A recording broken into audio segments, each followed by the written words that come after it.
पापी हो या पुण्यात्मा हो या धर्मात्मा, ये फिर अकासुर बकासुर अघासुर पूतना जैसे राक्षसी तृणावत सत्तासुर इनको कैसे मारा? आप विस्तार से बताइए।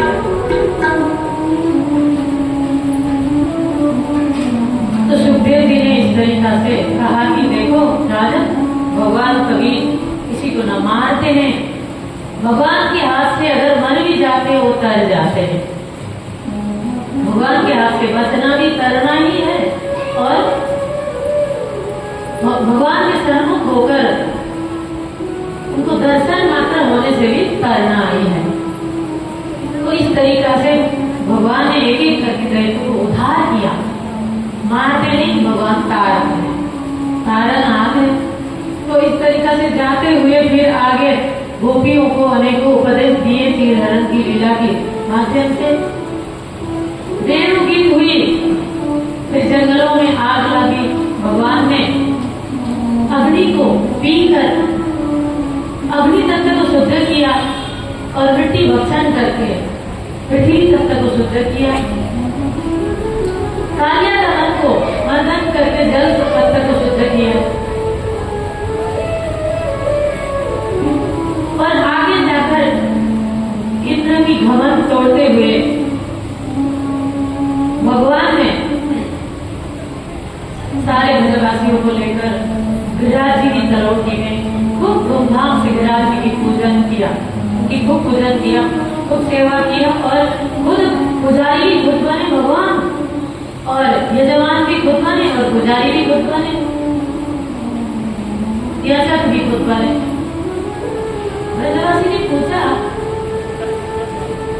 लाला ये बता कि तुम्हारे जय जय जो है विराजित भगवान कभी दर्शन उत्सन देते हैं कि तुमने देखा? भगवान ने कहा हाँ बिल्कुल देखा, दर्शन भी देते हैं, खूब आरोप पर भोग भी पाते हैं।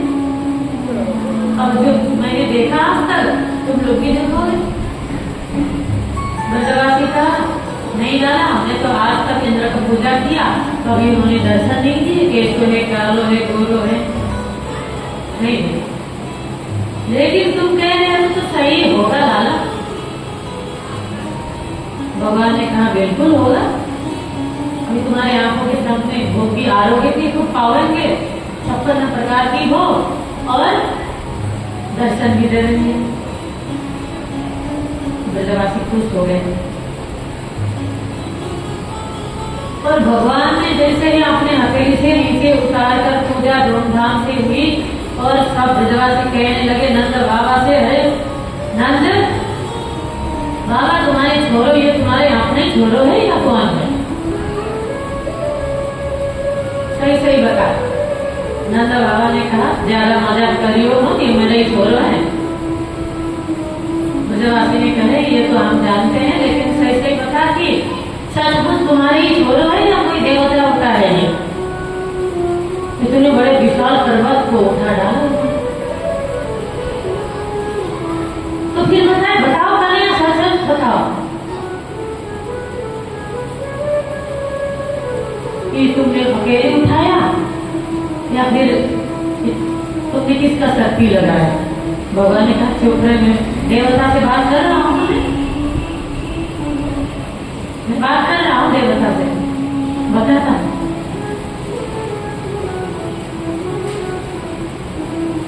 भगवान ने कहा देखो मैंने देवता से बात कर लिया अभी, इसलिए देवता की सारी शक्ति लगी है इनके। हाँ, अब तुम लोगों को आज तक मैंने दही माखन चोरी कर करके जो खिलाया है, जो लाठी से लकड़ी से जो सहारा करके जो तुमने भी तो मुझे मदद दिया ना, सबकी मदद से हुई है, मैं अकेले खड़े ना उठाए इतने बड़े बड़े।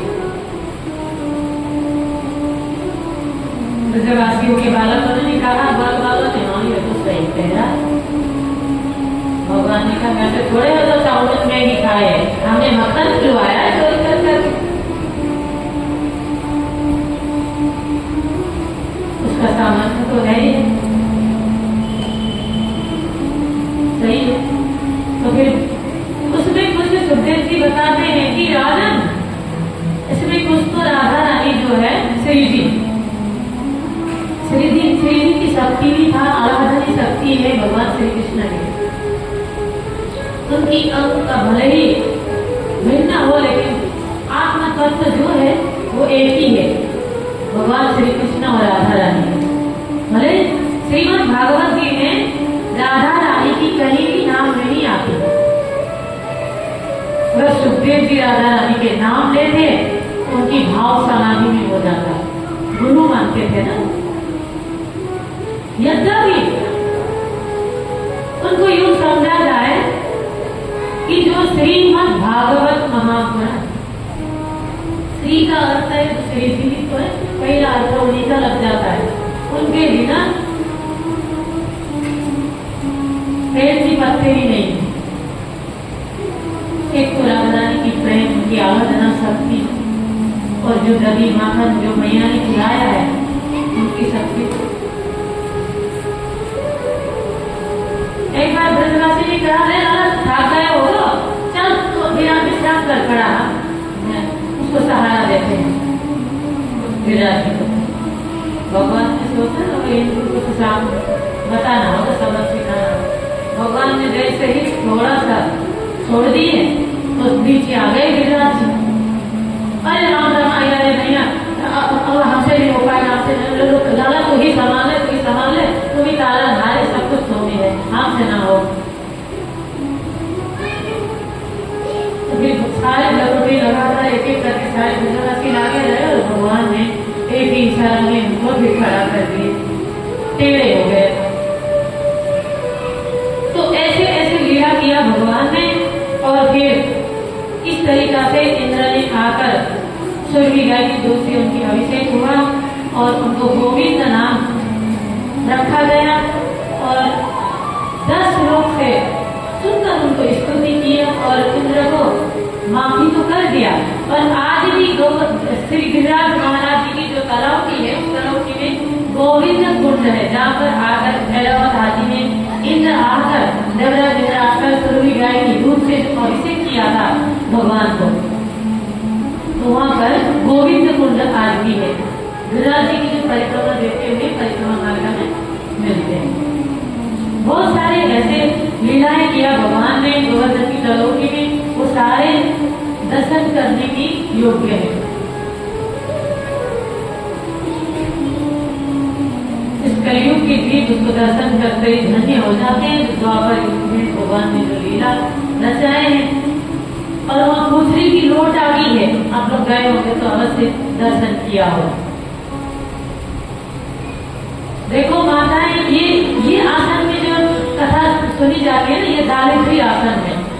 मैंने शुरुआत में भी बताया थी कि जो देवराज इंद्र भी इस आसन में बैठकर अगर सर्वस्व की करें कथा को, वो दारिद्री हो जाएंगे। सबसे बड़ा सुख की आसन है सुखासन। सुखासन में बैठिए, वज्रासन में बैठिए, चाहे कैसे भी बैठे, कथा में मन लग जाए। लेकिन ये जो दोनों घुटनों के सहारा लेकर ये बैठते हैं, ये दारिद्री आसन कहा जाता है। इस आसन में कभी नहीं बैठना चाहिए। बोले बाके बिहारी लाल की। एक माता को तो बिल्कुल ऐसा लग रहा है कि रात भर जागरण ही बैठ गई है। अभी नवरात्र चल रहा है, हो सकता जागरण में रहे होंगे। बोल राधा सरकार की। जागरण में बैठ के आखा गई। तो इस तरीका से भगवान ने देवराज इंद्र को मान मर्दन किया, और सब कुछ होकर शर्मिंदा हो गया और भगवान से कहा, है प्रभु मैंने आपको जान न सका। लेकिन इंद्र जो ये देवता होते हैं ना, कभी पछतावा नहीं होता इनको, क्योंकि जो स्वर्ग में रहते हैं इनको कभी सुख दुख का कभी भान नहीं होता। मत होकर सब कुछ भूल जाते हैं। जितने भी इनकी जीवन में संकट आ जाए, फिर वो भगवान की शरण में उनको जाना होता है, फिर उन्हीं भगवान को परीक्षा लेने चले जाते हैं।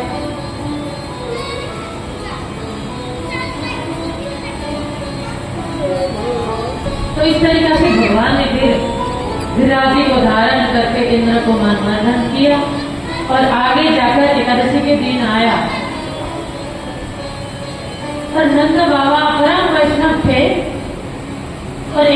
का दिन था, उन्होंने धूमधाम एकादशी का व्रत पालन किया और पूरे ब्रजवासी ही एकादशी का व्रत धारण करते थे। और हर वैष्णव को रखना ही चाहिए। वैष्णव ही क्या, हर सनातनियों को एकादशी को व्रत को रखना चाहिए। 15 में एक दिन आता, शरीर के भी साफ हो जाएगी। जो मशीन होता है ना, इंजन होता है ना, उनको बीच में मोबिल लगाकर न जाने क्या क्या तेल लगाकर साफ सफाई करते हैं, गाड़ियां भी उसको सर्विस करते हैं, करना पड़ता है। कि शरीर है, इस शरीर को भी जरूरत पड़ता है। तो इसलिए एकादशी के दिन उपवास रहकर अल्प आहार करके, ये नहीं कि पूरे खूब जोश के दिन में 5-10 बार खाते रहे, बढ़िया बढ़िया पकवान बनाकर। एकादशी के दिन तो बाकी दिन से और ज्यादा ही पकवान बनती है। नाम तो एक फल आहार, लेकिन अनेक तरह की पकवान बनती है एकादशी के दिन। तो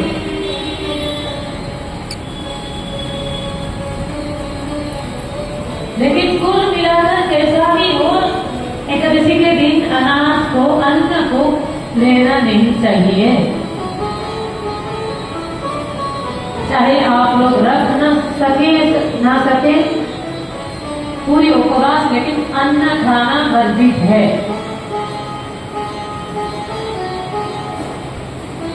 अन्नदान करना भी वर्जित। श्री धाम वृंदावन के वैष्णवों के यहाँ 2 आश्रमों में दसवीं के दिन है, दिन से ही साफ सुथर करते हैं रसोई को, पूरा तरह से वहाँ अन्न नहीं बनती। दसवीं से ही प्रारंभ हो जाता है, अन्न नहीं बनती और बनना भी नहीं चाहिए। तो इस तरीका से धूमधाम नंद बाबा ने एकादशी का व्रत उपवास किया। एकादश्यं समभ्यास्य जनार्दन स्नातो नन्दस्तु कालिन्द्या द्वादश्यं जलमामिषत्। एकादशी करने की दूसरे दिन द्वादश हो जाता है। द्वादश के दिन पारायण करते हैं वैष्णव जन, ग्रहण करते हैं। पर उन्होंने क्या किया, स्नान करने के लिए कालेश्वर यानी जमुना जी में स्नान करने गए रात के 2 बजे। अब वो तो बूढ़े हो गए थे, उनको पता ही नहीं चला 2 बज रहा है या 4 बज रहा है। उस वक्त घड़ी तो नहीं होता था कि अलार्म लगाए, तो उनको पता ही नहीं चला। बेचारे से उठकर चले गए 2 बजे रात को जमुना में स्नान करने के लिए। दूसरे दिन पारायण होने वाला था द्वादशी का। गए, झलक लगाए और हुआ क्या, वरुण देवता के जो है पार्षदों ने पासा से बांध कर ले गए वरुण लोग।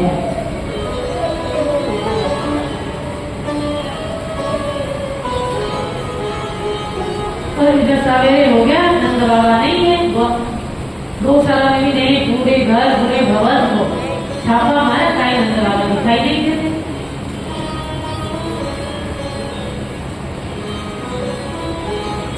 और एक छोटे ग्वाला ने कहा, हमने सुना है लाला कि तुम्हारे बाबा को जाते हुए देखा है जमुना की ओर। भगवान ने ऐसे विचार किया, ये तो बात तो ठीक है। भगवान सीधे गए, जमुना में छलक कराए और सीधे वरुण लोक में पहुंच गए।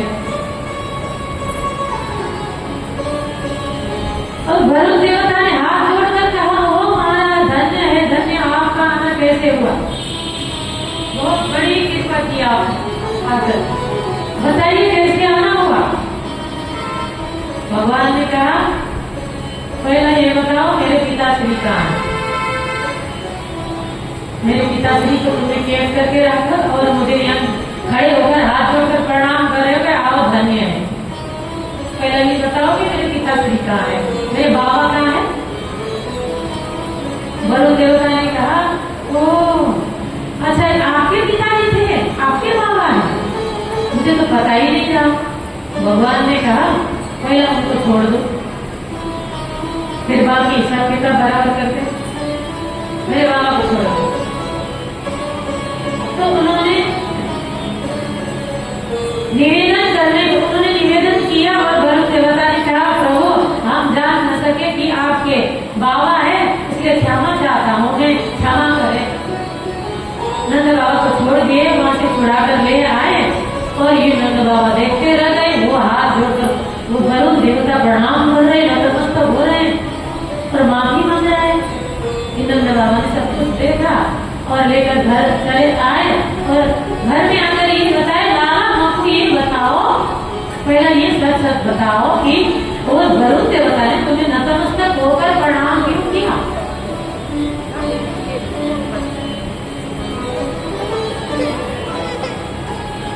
भगवान ने सोचा अब ये सारे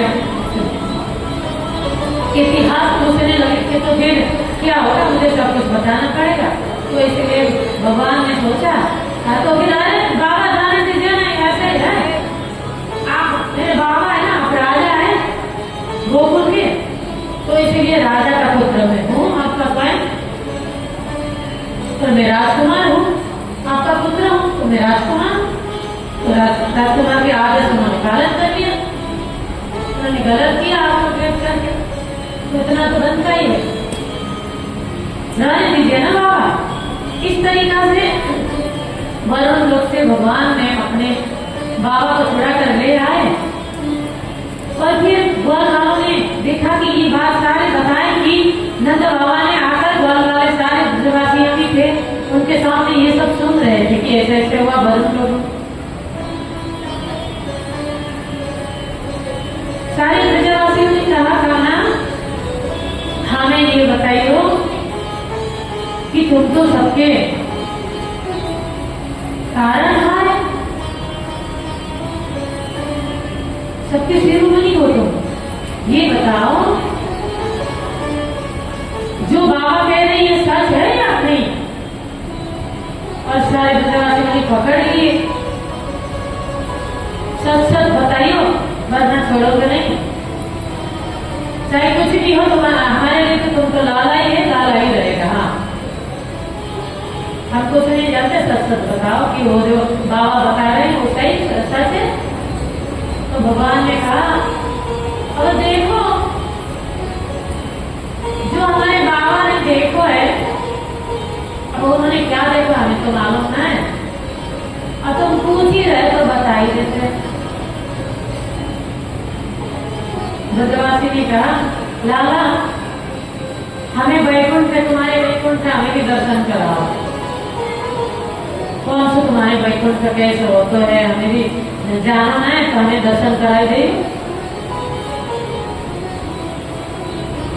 तो भगवान ने कहा ठीक है, तो फिर सारे ब्रजवासियों को लेकर भगवान ने एक सरोवर में ले गए, जलाशय में ले गए और सारे ब्रजवासियों को कहा चलो ये छलांग लगाओ। आंखें बंद करके सीधे छलांग लगाए तो जाकर वैकुंठ में पहुंच गए सारे ब्रजवासी। और वैकुंठ जैसे ही पहुंच गए वहां भगवान सैया में सो रहे हैं, लाला शेषनाग में सो रहे हैं। और ब्रजवासी ने आंख मिचोल कर देखा ये क्या हो रहा है, लाला पड़े हैं शेषनाग में। और जैसे ब्रजवासी आगे बढ़ने लगे, उनके 6 पार्षद उन्हें धकेल कर बाहर कर दिए, वैकुंठ जाने नहीं दिए। दर्शन करना है तो वहीं से करो, दूर से प्रणाम करो, जाने नहीं दिए। और फिर वहीं से बोले लाला हमारे से भले तुम्हारे वैकुंठ तो जैसा भी हो, हमें नाम बताओ, भले तुम्हारे वैकुंठ से हो, लेकिन हमारे लिए वृंदावन ही ठीक हो है। न तुम्हारे वैकुंठ में न जय जय होता है, न राम नाम होता है, न राधे राधे होता है, न जय श्री कृष्ण होता है, कुछ हो तो नहीं। ऊपर से तुम्हारे जो द्वार वाले हमें जाने भी नहीं देते।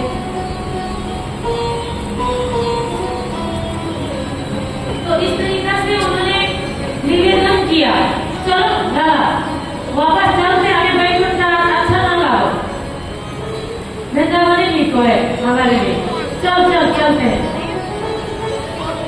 तुम्हारे बड़े लीला है, राम राम राम राम। लाला तुम्हारे नाटक को हमने समझ गएगा। और पीछे मुड़ के देखे दाऊ भैया भी नहीं है वहां, क्योंकि शेषनाग के शेष की सैया में लाला सोए हुए हैं, दाऊ भी वही है। पीछे मुड़ के देखे सारे ब्रजवासी खड़े हैं। सब दिखा दिया भगवान ने, वैकुंठ को दर्शन करवा दिया और फिर भगवान ने कहा आंखें बंद करो सब।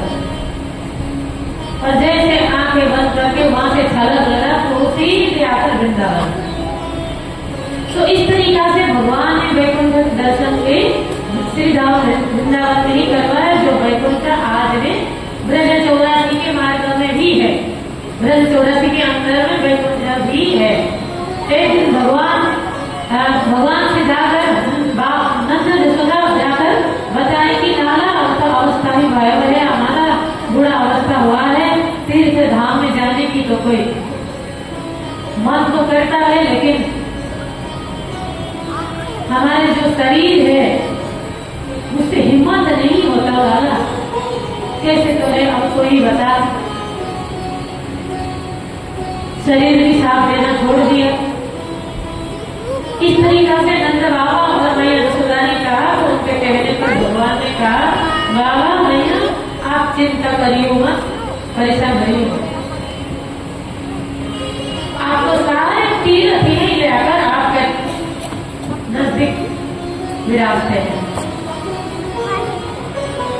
और भगवान ने वहां भी उनके सारे मनोरथ को पूरा करते हुए अपने बाबा और यशोदा के सामने उनके सहित सारे ब्रजवासियों की ये सारे सुख दिया कि पूरे तीर्थों की आनंद उन्होंने ब्रज में ही दिया।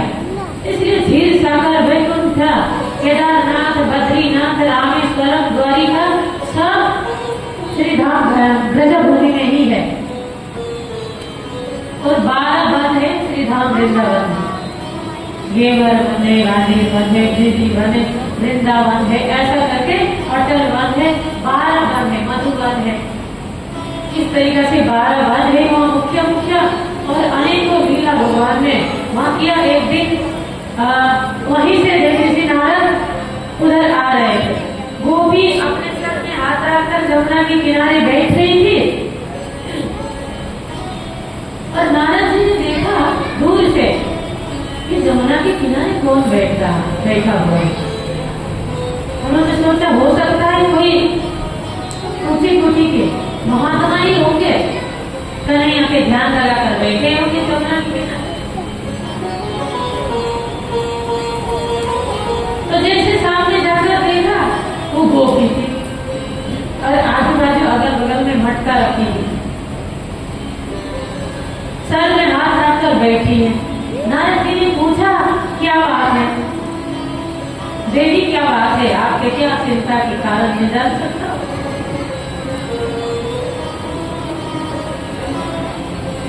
गोपी ने कहा प्रणाम देवी नारद, यही तो मैं भी बताना चाहती हूँ कि यही है चिंता का कारण कि ना ये नंद के छोरो है ना, नंद के लाला चित चोर टेढ़ी टांग वाले, ये न मरना देता है न जीने देता है। आज सवेरे में दूध धो रही थी गैया की, जैसे दूध धोने लगी और आ गए और टेढ़ी टांग वाले बोलने लगे अरे हो भाभी अकेले दूध पीकर पी डालेगी का, मुझको पिलाओगी ना? उन्हें देखते रह गई, बोले हाँ लाला लो पी लो। एक दूध के थान लेकर उसके तरफ धोने लगी उनके मुंह में। लाला ने कहा मुझे आ करूंगा, आप तुम दूध मेरे की ओर देते जाओ, गिराते जाओ। और गोपी दूध धो रही है, कन्हैया की मुंह में धो रही है, और लाला पीते जा रहे। और उतने में बहुत काफी देर हो गया और उतने में उनकी सांस आ गई। ये गोपी गए नहीं है देवी जी, हे मुनिवर, उतने में ही मेरी सासू मां आ गई और बोल रहे अरे बहू बाकी हो गई का, सारे दूध धरती में पड़ा है।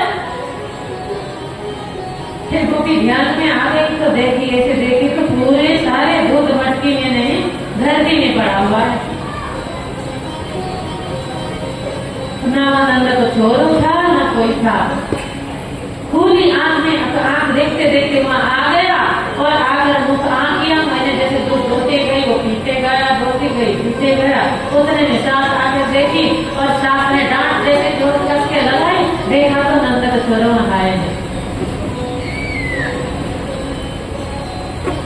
तो ये स्थिति है। मैं क्या करूं? फिर भी एक दिन ओखल में धान फूट रही थी और उतनी फिर आ गया कि अरे भाभी काय को अकेले परेशान हो रहे हैं, मेरा मदद ले लो, मेरी मदद ले लो। हाँ मैं हूं ना, मेरे घर से हुए काय को परेशान अकेले काम कर रही हूँ। और धान फूटने छोड़कर उनसे बतियाने लगी बोली और वो जैसे बतिया जा रही, बतियाई जा रही, बतियाई जा रही। और उतने में सास वहां निकली और फिर बोल रही है कि अरे बाबूजी लेट हो रहे हैं, इतने देर से तुम धान फूटने को कहा और किससे बतियाई जा रहे हो? है तो कोई ना है, लेकिन तुम बड़बड़ा रही हो, अकेली बड़बड़ा रही हो, तुम्हारे सामने तो कोई है ही नहीं। फिर गोपी ने आंखें खोली तो वहां तो कोई है ही नहीं। ऐसे समय बिता रही थी बड़बड़ा कर बड़बड़ा कर। फिर ये स्थिति नाना थी। पर फिर जब मैं जमुना में पानी जल भरने गई और उतने में फिर आ गया टेलीफोन वाले कमर में हाथ लगा कर ठमक ठमक आ गया और कह रहा है अरे भाभी ले मैं हाथ लगाए दूं तुम्हारे मटकी को। जैसे गोपी मटकी के ऊपर मटकी, मटकी के ऊपर मटकी रखकर जल भरती थी। उतने में नंद छोरो आए और उन्होंने हाथ लगाने के बहाने में मैंने हाथ छोड़ दी। वो उठा रहा था और उतने में हाथ छोड़ी, धाम से सारे बर्तन धरती में पड़ गए और फिर सास मां की पड़ी मेरे ऊपर डांट। वो नंद को छोरो भाई ने और सासू मां की ऐसे डांट भाग भाग में परेशान हो गए। विषय नारद नंद को छोरो ऐसे हमें जीने न दो।